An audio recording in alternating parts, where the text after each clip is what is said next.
मुजफ्फरनगर कचहरी परिसर स्थित जिला सभागार में smart technology safe choices theme के तहत एक जागरूकता कार्यशाला का आयोजन किया गया। कार्यक्रम की संयुक्त अध्यक्षता पुलिस अधीक्षक अपराध इंदु सिद्धार्थ और अपर जिलाधिकारी वित्त गजेंद्र सिंह ने की। कार्यशाला में साइबर अपराधों की बदलती प्रकृति, ऑनलाइन ठगी, सोशल मीडिया के दुरुपयोग, फर्जी लिंक और कॉल, डिजिटल अरेस्ट, OTP व बैंकिंग फ्रॉड जैसे विषयों पर विस्तार से जानकारी दी गई। अधिकारियों ने कहा कि डिजिटल युग में स्मार्ट टेक्नोलॉजी के साथ सुरक्षित और जिम्मेदार व्यवहार बेहद जरूरी है। साथ ही साइबर हेल्पलाइन, शिकायत प्रक्रिया और त्वरित रिपोर्टिंग के महत्व पर भी प्रकाश डाला गया। देखिए, आज जो है 10 फरवरी 2026 को जो है प्रशासन की ओर से सेफर इंटरनेट डे के आयोजन की व्यवस्था की गई है। इस उपलक्ष्य पर जो है स्मार्ट टेक्नोलॉजी और सेफ चॉइसेस, जो कि भारत सरकार का दिया हुआ स्लोगन है, उसी पर ये चर्चा की जा रही है कि कैसे स्मार्ट टेक्नोलॉजी में भी हम सेफर चॉइसेस के साथ अपने आप को, अपने इंटरनेट कनेक्शंस को, इंटरनेट सोशल मीडिया जो प्लेटफॉर्म्स है उस पर सेफ रह सकते हैं और सेफर तरीके से जो है इंटरनेट का उपयोग कर सकते हैं। इस पर जो है साइबर क्राइम जो लगातार बढ़ रहा है उस पर भी एक वर्कशॉप की गई है कि किस तरह से, कौन से ऐसे गोल्डन नियम हैं जिनका पालन करके हम 99.99% साइबर फ्रॉड से सुरक्षित रह सकते हैं। इस वर्कशॉप में कौन-कौन लोग शामिल हुए? अधिकारी हैं या आम लोग? इस वर्कशॉप में जनपद के सभी विभागों के अधिकारी यहाँ पर मौजूद हैं और ADM FR साहब और मेरे द्वारा जो है ये आयोजित किया, मतलब यहाँ पर जो है वर्कशॉप की जा रही है। मकसद क्या है? मकसद यही है कि हम जितना टेक्नोलॉजी में अग्रसर हो रहे हैं उस टेक्नोलॉजी का ज्यादा से ज्यादा यूज कर पाएं और उसके मिसयूज से बचें।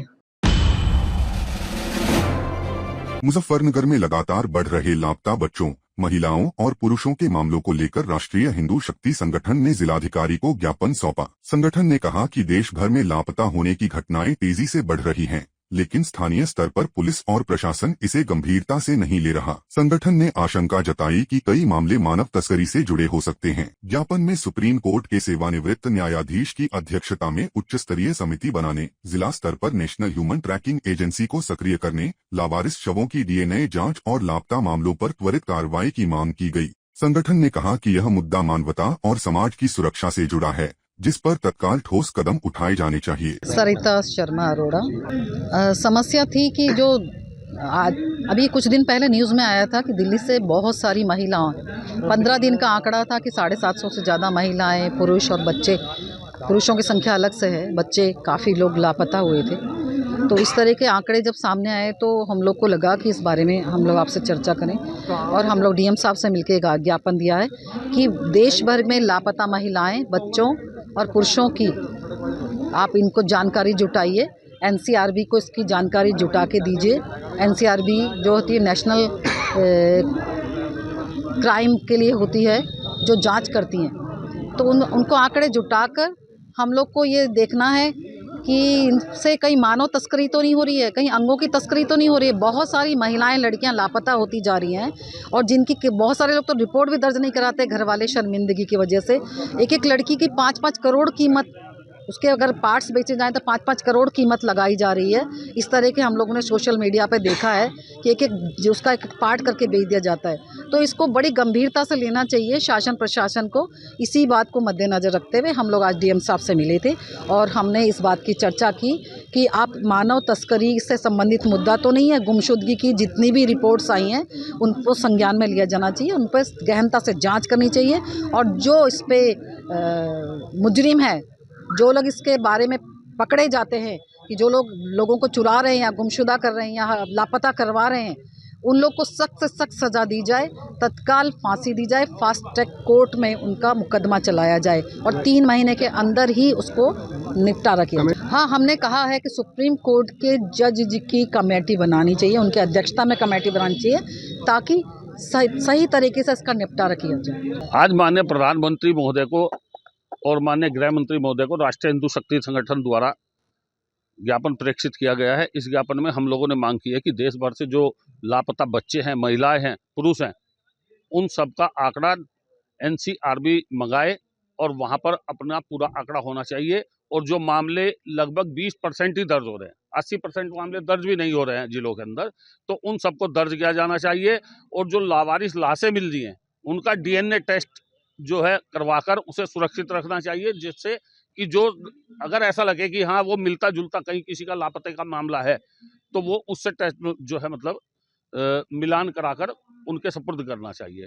और हम लोगों ने मांग की है कि ये मानव तस्करी से जुड़े मामले हो सकते हैं, ये बहुत ही गंभीर मामला है, क्योंकि लगातार पुरुषों की, बच्चों की, महिलाओं की संख्या बढ़ रही है और जिस प्रकार से बच्चे गायब हो रहे हैं, महिलाएं गायब हो रही हैं, पुरुष गायब हो रहे हैं, उससे सीधा प्रतीत हो रहा है कि ये मानव अंगों की या मानव तस्करी का ये मामला है।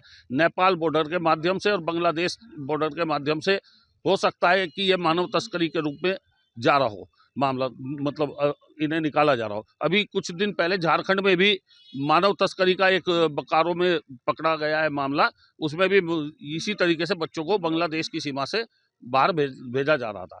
तो हम लोगों ने यही मांग की है कि इन सबको ध्यान में रखते हुए जितने भी लोग लापता हो रहे हैं, इन सबको गंभीरता से लिया जाना चाहिए, स्थानीय स्तर पर प्रशासन को सक्रिय किया जाना चाहिए और जो आपकी ये कमेटी है, ह्यूमन ट्रैकिंग कमेटी, इसको जिले स्तर पर सक्रिय करके और जो लापता लोग हैं उनकी तलाश तेजी से जारी होनी चाहिए।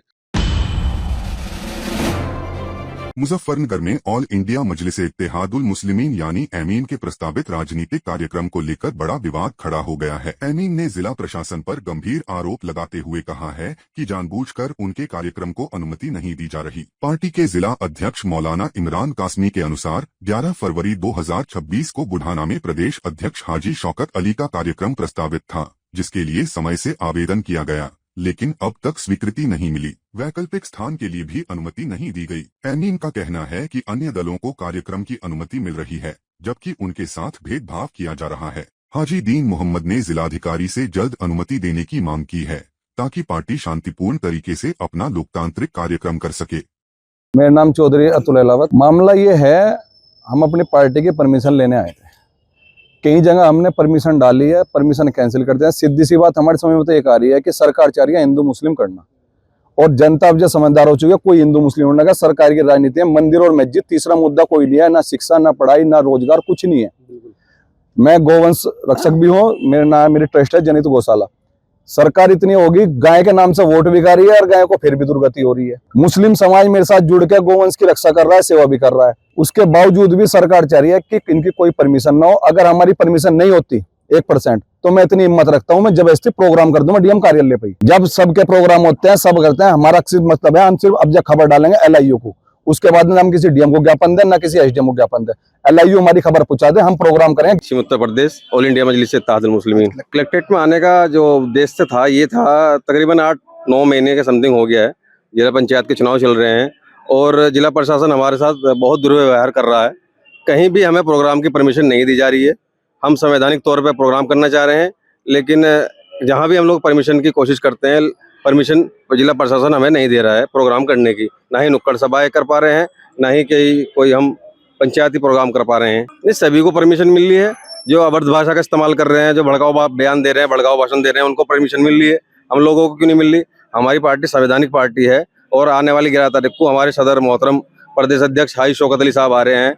उसके लिए हम लोग परमिशन की कोशिश कर रहे हैं। अब हार थक के हम लोग डीएम साहब के पास आए हैं कि हमें या तो बताओ क्या कारण है, या हमारी कोई पुरानी रंजिश है, क्या मामला के ऊपर क्या परेशानी है जिला प्रशासन को हमारे से जो हमें परमिशन नहीं दे रहे हैं लोग। मेरा नाम इमरान कासमी है, मैं MIM से जिला अध्यक्ष हूँ। हम लोगों ने डीएम साहब से मुलाकात भी की है और ज्ञापन भी दिया है। मुजफ्फरनगर के अंदर कई मरतबा हमने अलग अलग थानों के अंदर परमिशन डाली प्रोग्राम के लिए। संविधानिक हमारी पार्टी है और हमारा लीडर भी बैरिस्टर है, लेकिन इसके बावजूद हमारी परमिशन कैंसिल कर दी जाती है। 3 परमिशन काकोरी थाना क्षेत्र में डाली हमने ग्राम कमेड़े के अंदर। जिला पंचायत हमारे लोग चुनाव लड़ रहे प्रत्याशी, अब इसी को लेके पार्टी काम कर रही है, सभी पार्टी काम कर रही है। प्रदेश अध्यक्ष जी का दौरा हो रहा है, पूरे प्रदेश के अंदर अलग अलग जिलों के अंदर प्रोग्राम है।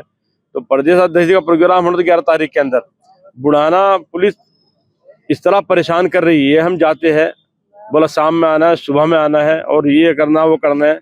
हमारी विधानसभा की टीम वहाँ परेशान हो गई। खुद मैं भी 3 मरतबा जाकर वहाँ मुलाकात करके आया हूँ, लेकिन हमें अभी तक प्रोग्राम करने की परमिशन नहीं दी जा रही है। कारण ये मानते जिस तरह दिगर पार्टियां नहीं चाहती है कि मुस्लिम लीडरशिप खड़ी हो, इनकी अपनी क़यादत हो। जब हर समाज का अपना कायद, अपना लीडर हो सकता है, तो फिर हमारा क्यों नहीं हो सकता?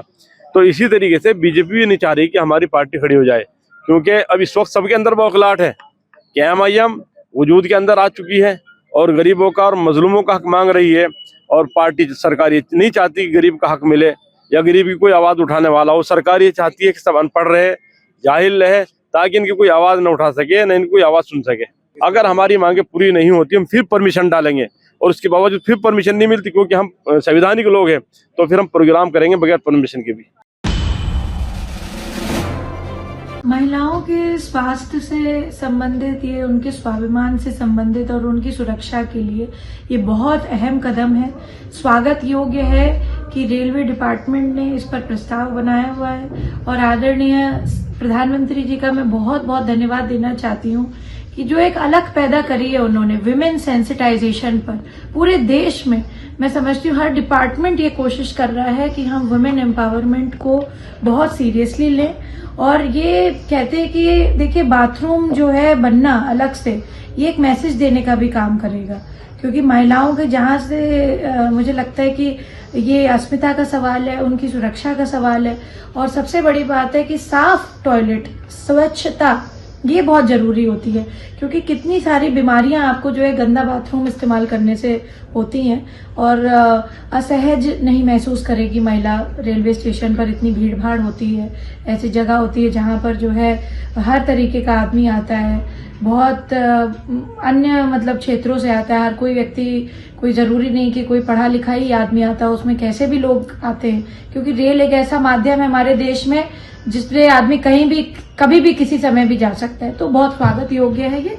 मैं इस निर्णय की बहुत प्रशंसा करती हूँ, बारंबार धन्यवाद करती हूँ सरकार का भी और रेलवे डिपार्टमेंट का कि उन्होंने यह प्रस्ताव रखा है। इसको जल्द पारित करें और इस पर जल्दी एक्शन हो। जी देखिए, सदन चलना देश हित में है, राष्ट्र हित में है, और ऐसे सदन में ये सदन आहूत हुआ है जबकि हमारे देश ने अमेरिका से डील किया है, और उस डील का हमारे देश की अर्थव्यवस्था पर, हमारे देश की मार्केट पर, बाजार पर, और हमारे देश के किसानों की खेती पर, और हमारे देश पर डेयरी, जो हमारी डेयरी उत्पादन पर, इस पर बड़ा असर पड़ेगा। और सरकार का कोई मंत्री कहता है कि हमको नहीं जानकारी, वाणिज्य मंत्री, वित्त मंत्री कहते हैं हमको जानकारी नहीं, तो ये ऐसी बात क्यों हो रही है? क्या सौदा है इसका? देश की अर्थव्यवस्था पर क्या असर पड़ेगा? ये सवाल जो है विपक्ष के द्वारा देश की जनता को बताने के लिए सदन में रखा जा रहा है, लेकिन सरकार पता नहीं क्यों सरकार सदन चलना नहीं देना चाहती, क्योंकि सदन में उत्तर देना पड़ेगा, और उत्तर देने से आनाकानी है। तो हम सारे विपक्ष ने तो मांग किया है कि सदन चले, सदन चले। अध्यक्ष जी से भी मांग की गई है कि सदन चलाया जाए। बिहार विधान परिषद में नेता प्रतिपक्ष और बिहार की प्रथम महिला मुख्यमंत्री, पूर्व मुख्यमंत्री राबड़ी देवी जी के साथ जो नेता प्रतिपक्ष भी हैं, उनके साथ माननीय मुख्यमंत्री जी के द्वारा जो जिस भाषा का प्रयोग किया गया वह कंडेमेबल है, वह महिला के प्रति असम्मान का प्रतीक है, और यह दिखलाता है कि सिर्फ 10,000 रुपया चुनाव के पहले देकर आप सम्मान नहीं दे सकते। आपको व्यवहार और आप व्यवहार संहिता जो सदन में लागू होना चाहिए उसका पालन करना चाहिए। सभी पदों की अपनी अपनी गरिमा है, वह सिर्फ राबड़ी देवी नहीं है, वो नेता प्रतिपक्ष है, और नेता प्रतिपक्ष मुख्यमंत्री के बाद दूसरा सबसे महत्वपूर्ण पद होता है। इसलिए मैं कंडेम करता हूं, पूरा प्रतिपक्ष एक साथ आज वॉकआउट किया विधानसभा से इन्हीं मुद्दों को लेकर, जिसको सदन में नहीं सुना गया, सरकार ने नहीं सुना, इसलिए पूरा प्रतिपक्ष वॉकआउट किया। देखिए, बंगाल की ऐसे कई केसेस हैं जो भ्रष्टाचार का है, दूसरा एंटी नेशनल एक्टिविटी का एनआईए का केस है और आईपैक भी उसमें जुड़ गया है। केस तो हुआ है, वो कोर्ट में सुनवाई होगी, लेकिन आईपैक का ऑफिस में छापामारी को लेकर ममता बनर्जी जिस प्रकार से वहाँ कूद गई थी और छुपाने का प्रयास की थी, इससे लग रहा है कि बहुत बड़ा कुछ रहस्य वहाँ घोटाला छुपा हुआ है। तो इसलिए जल्दी से जल्दी इसका और केस का सुनवाई हो करके और उसका न्याय होना चाहिए, जस्टिस होनी चाहिए। पुलिस को जो यहाँ सहयोग करना चाहिए शहर में नहीं करती। सुप्रीम कोर्ट का आदेश के बाद भी डीजी से एसपी तो किसी का टस के मस नहीं। जिस प्रकार हिंसा हुआ एसआईआर सुनानी में और अभी भी जिस प्रकार डिले हो रही है जानबूझकर किया जा रहा है और पुलिस का सहयोगिता नहीं है, इसलिए और डिले हो रहा है। इसलिए जितने भी पुलिस ऑफिसर है किसी भी दबाव में हो, ये कर्मचारी हैं, उनको करना चाहिए, नहीं तो उनकी व्यवस्था लेना चाहिए उनके खिलाफ। चलेगा बैठक। बंगाल की जो क्रिटिकल सिचुएशन है एसआईआर को लेकर, यहाँ की सरकार का असहयोग के कारण यहाँ के कर्मचारी समय पर काम नहीं कर रहे हैं, उसका सहयोग नहीं कर रहे हैं, इसलिए हो रही है। और जब तक एसआईआर कंप्लीट नहीं होगा चुनाव नहीं होगा, तो इसलिए चुनाव कमीशन ने पूरा सीरियसली इसको डील कर रही है। लेकिन जब तक यहाँ की स्टेट गवर्नमेंट सहयोग नहीं करेगा काम पूरा नहीं होगा। अभी तक स्टेट गवर्नमेंट उसका लिस्ट नहीं देती है, फिर ट्रेनिंग कैसे होगा, फिर वो लोग काम कैसे कर पाएंगे। तो इसलिए चुनाव कमीशन पूरा प्रेशर रखा है। कोर्ट ने भी वही बात बोला है, लेकिन ममता बनर्जी नहीं चाहती है कि ऐसे हो कंप्लीट ठीक ठाक समय पर हो, तो इसलिए वो जानबूझकर उसमें नॉन कोऑपरेट कर रही है, इसलिए ये प्रॉब्लम खड़ा है।